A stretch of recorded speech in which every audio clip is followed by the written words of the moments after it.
বলিউডের দুনিয়াকে চাকচিক্যময় দুনিয়া বলা হয়। আর বলিউডের যে তারকাগুলো রয়েছে তাদের জীবন এতটাই চাকচিক্যময় হয় যে তাদের পেছনে যে কালো সত্য রয়েছে সেগুলো এই চাকচিকের পেছনে ঢাকা পড়ে যায়। বন্ধুরা, আপনারা জানলে অবাক হবেন, বলিউডের এমন এমন নায়িকা রয়েছে যারা প্লাস্টিক সার্জারি করে তাদের চেহারা সুন্দর করে নিয়েছে, এবং বলিউডের তারকারা এমন এমন সব মেকআপ ব্যবহার করে যেগুলো তাদেরকে দিন দিন আরো বয়সে ছোট বানিয়ে দেয়। বলিউডের কোন তারকাকে দেখে আপনি বুঝতে পারবেন না যে তার বয়স কত। এছাড়া বলিউড তারকাদের এমন কিছু কালো সত্য রয়েছে যেগুলো আপনারা এর আগে কখনোই শুনেনি। তো আজকের এই ভিডিওতে আমরা তাদের পোল খুলতে চলেছি। আজকে আমরা জানবো বলিউডের এই তারকাদের কালো সত্য সম্পর্কে। আসলে বলিউডের এই চাকচিক্যময় জীবন বাদ দিলে এরা কেমন দেখতে লাগে, মানে এক কথায় মেকআপ ছাড়া তাদের আসল চেহারা দেখবো। So hit the subscribe button and let's begin. তো প্রথমে রয়েছে আমির খান। বন্ধুরা, আমির খানকে মিস্টার পারফেক্ট বলা হয়। আমির খান সচরাচর রেগুলার ফিল্মে কাজ করে না, বছরে একটি বা দুটি ফিল্মে কাজ করে। তবে আমির খানকে দেখে আপনি বুঝতে পারবেন না যে আমির খানের বয়স কত। বন্ধুরা, বর্তমানে আমির খানের বয়স প্রায় 57 বছর। বন্ধুরা, কে বলবে যে আমির খানের বয়স 57 বছর? তবে সাধারণত কেউ দেখলে তাকে বলবে তার বয়স 30 থেকে 35 বছর। এরপর রয়েছে ঋত্বিক রোশন। বন্ধুরা, বর্তমান পৃথিবীর সব থেকে সুন্দর পুরুষের লিস্টে ঋত্বিক রোশন রয়েছে। আর শুধু ভারত বাংলাদেশে নয়, পৃথিবীর বড় বড় সেলিব্রিটিরা ঋত্বিকের পাগল। তবে আপনারাই বলুন ঋত্বিকের বয়স কত হতে পারে? বর্তমানে ঋত্বিকের বয়স প্রায় 48 বছর। 48 বছর হয়ে যাওয়ার পরও তাকে ভারতের হ্যান্ডসাম হাং বলা হয়। এরপর রয়েছে শাহিদ কাপুর। শাহিদ কাপুরকে সকলে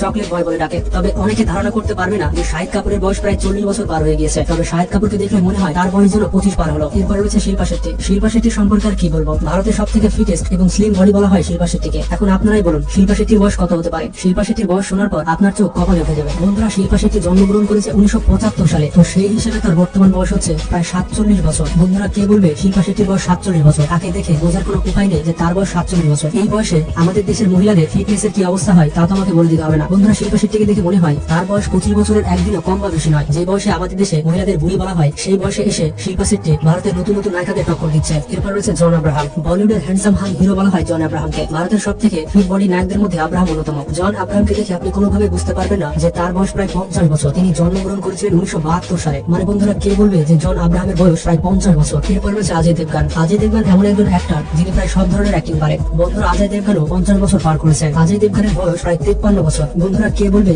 যে অজয় দেবগানের বয়স 53 বছর হয়ে গিয়েছে? এরপর রয়েছে অক্ষয় কুমার। অক্ষয় কুমার এমন একজন অ্যাক্টর যার সিনেমা প্রতি মাসে একটা করে আসে। মানে এক কথায় তিনি খুবই পরিশ্রমী একজন অ্যাক্টর। কিন্তু আপনারা ধারণা করুন যে অক্ষয় কুমারের বয়স কত হবে? বন্ধুরা, অক্ষয় কুমারের বয়সও প্রায় 50 পার হয়ে গিয়েছে। অক্ষয় কুমার জন্মগ্রহণ করেছেন 1967 সালে। তো সেই হিসেবে তার বর্তমান বয়স হচ্ছে 55 বছর। মানে অক্ষয় কুমার অজয় দেবগানের থেকে 2 বছরের বড়। বন্ধুরা, 55 বছরে আমাদের দেশের পুরুষের কি অবস্থা হয় তা তো আপনারা জানেন, কিন্তু এই বয়সে এসে অক্ষয় কুমার কতটা ফিট তা আপনারা তাকে দেখলে বুঝতে পারবেন। এরপর রয়েছে সঞ্জয় দত্ত। বন্ধুরা, বলিউডের সঞ্জয় দত্ত অন্যরকম একটা ব্র্যান্ড। তিনি জন্মগ্রহণ করেছেন 1959 সালে। তো সেই হিসেবে তার বর্তমান বয়স হচ্ছে 63 বছর। বন্ধুরা, সঞ্জু বাবাকে দেখে কে বলবে যে তার বয়স 63 বছর হয়ে গিয়েছে? সঞ্জয় দত্তকে দেখে মনে হয় তিনি যেন এখনো ইয়াং হিরোদের মতো অ্যাক্টিং করতে পারবেন। এরপর রয়েছে সানি দেওল। বন্ধুরা, বয়স লুকানোর দিক দিয়ে সানি দেওল এই লিস্টে রয়েছে। সানি দেওলের বর্তমান বয়স প্রায় 66 বছর। যদিও তিনি এখন বড় পর্দা থেকে একটু দূরে আছেন, তারপরও তিনি তার শরীর চর্চাতে অনেক গুরুত্ব দিয়ে থাকেন। এরপর রয়েছে জ্যাকি শ্রফ। বন্ধুরা, জ্যাকি শ্রফ এমন একজন অ্যাক্টর যিনি বলিউডে একসময় রাজ করেছেন। আর তাকে যদি এখনো ইয়াং অ্যাক্টরের অভিনয় করতে বলা হয় তাহলে তিনি সেটা পারফেক্টের সাথে করবেন। কিন্তু আপনারা ধারণা করতে পারবেন না যে জ্যাকি শ্রফের বয়স কত হয়েছে। বন্ধুরা, জ্যাকি শ্রফ জন্মগ্রহণ করেছেন 1957 সালে। তো সেই হিসেবে তার বর্তমান বয়স হচ্ছে 65 বছর। জ্যাকি শ্রফ এবং তার ছেলে টাইগার শ্রফ একসাথে দাঁড়ালে তাদেরকে বাপ ছেলে কম মনে হয়। তাদেরকে দেখে মনে হয় তারা যেন বড় ভাই এবং ছোট ভাই। এরপর রয়েছে অমিতাভ বচ্চন। অমিতাভ বচ্চন এখনো যেভাবে টিভির পর্দাতে কাজ করে যাচ্ছে তাতে মনে হয় না যে অমিতাভ বচ্চনের বয়স প্রায় 80 বছর পার হয়ে গিয়েছে। বন্ধুরা, অমিতাভ বচ্চন জন্মগ্রহণ করেছিলেন 1942 সালে। তো সেই হিসাব করলে তার বয়স কিন্তু 80 বছর দাঁড়াচ্ছে। আমাদের দেশে কোনো পুরুষের বয়স 80 হয়ে গেলে সে ঠিক মতো দাঁড়াতেই পারে না। আর অমিতাভ বচ্চন এমন ভাবে কনবানিকা কারোর প্রতি চালায় দেখে মনে হয় তার বয়স যেন 50 পার হয়নি। এরপর রয়েছে আলিয়া ভাট। বন্ধুরা, আলিয়া ভাটের কিউট লুকের দিকে কিন্তু আপনারা যাবেন না, তার এই কিউট লুকের পেছনে তার বয়স কিন্তু লুকে আছে।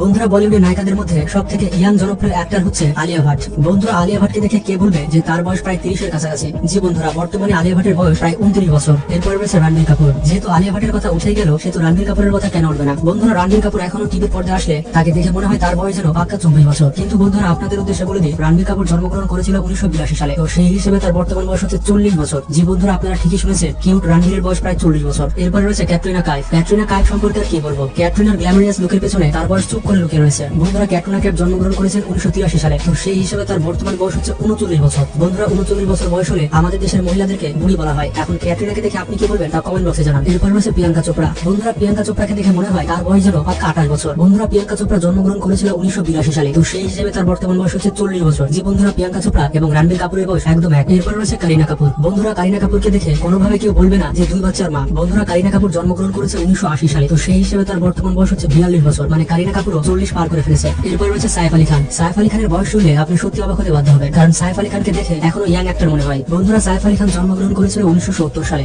সেই হিসেবে তার বর্তমান বয়স হচ্ছে 52 বছর। মানে সাইফ আলী খান 50 পার করে ফেলেছে, কিন্তু তাকে দেখে বোঝার কোনো উপায় নেই। এরপর রয়েছে দীপিকা পাড়ুকোন। বয়স লুকানোর কথা হচ্ছে আর সেখানে দীপিকা পাড়ুকোন থাকবে না, সেটা তো হতে পারে পারে না। ভারতের নায়িকাদের মধ্যে সব থেকে সফল অভিনেত্রী হচ্ছে দীপিকা পাড়ুকোন। আর সৌন্দর্যতার কথা বলে ভারতের সুন্দর অভিনেত্রীদের মধ্যে দীপিকা পাড়ুকোন অন্যতম। বর্তমানে দীপিকার বয়স প্রায় 36 বছর, তবে তার ফিট বডি এবং সৌন্দর্যতার পেছনে এই বয়সটি লুকিয়ে গেছে। এরপরে রয়েছে সালমান খান। সালমান খান কেমন ফিট রয়েছে সেটা আর আমাকে বলে দিতে হবে না, যার কারণে সালমান খানের পেছনে এখনো হাজার হাজার মেয়ে পড়ে রয়েছে। কিন্তু আপনারা জানলে অবাক হবেন, সালমান জন্মগ্রহণ করেছিল 1965 সালে। সেই হিসেবে সাল্লু ভাইয়ের বর্তমান বয়স হচ্ছে প্রায় 56 বছর। কিন্তু বন্ধুরা, খাঁটি সত্যি কথা বলতে সালমান খানকে দেখে কেউ বলবে না যে তার বয়স 56 হয়েছে। এখন সালমান খান সত্যি কি ন্যাচারালি এমন দেখতে, নাকি অন্য কোনো উপায় অবলম্বন করেছেন সেটা সাল্লু ভাই ভালো জানে। এরপর রয়েছে শাহরুখ খান। বলিউডের কিং খান শাহরুখ খান এখনো টিভির পর্দায় আসলে দেখে পাক্কা 25 বছর মনে হবে। বন্ধুরা, তার অ্যাক্টিং সম্পর্কে আর কি বলবো, এমনি তিনি পৃথিবীর সব থেকে ধনী অভিনেতা হয়ে যাননি। শাহরুখ খান জন্মগ্রহণ করেছিলেন 1965 সালে, তো সেই হিসেবে তার বর্তমান বয়স হচ্ছে 56 বছর। মানে সালমান খান এবং শাহরুখ খানের বয়স প্রায় এক। আর শাহরুখ খানও সালমান খানের মতো এখনো ইয়াং অ্যাক্টরদের মতো দেখায়। তো বন্ধুরা, আপনাদের কি মনে হয় বলিউডের এইসব তারকারা কি এমন পদ্ধতি অনুসরণ করে যার কারণে তাদের বয়স একেবারেই বোঝা যায় না? আর এইসব তারকাদের মধ্যে আপনি কার ফ্যান তা কমেন্ট বক্সে জানাবেন। আর যারা সাবস্ক্রাইব না করে পালিয়ে যাচ্ছেন তারা এখন একটু করে সাবস্ক্রাইব করে ইলিম পরিবারের সদস্য হয়ে যান। তো ভালো থাকবেন, নিজের খেয়াল রাখবেন। আল্লাহ হাফেজ।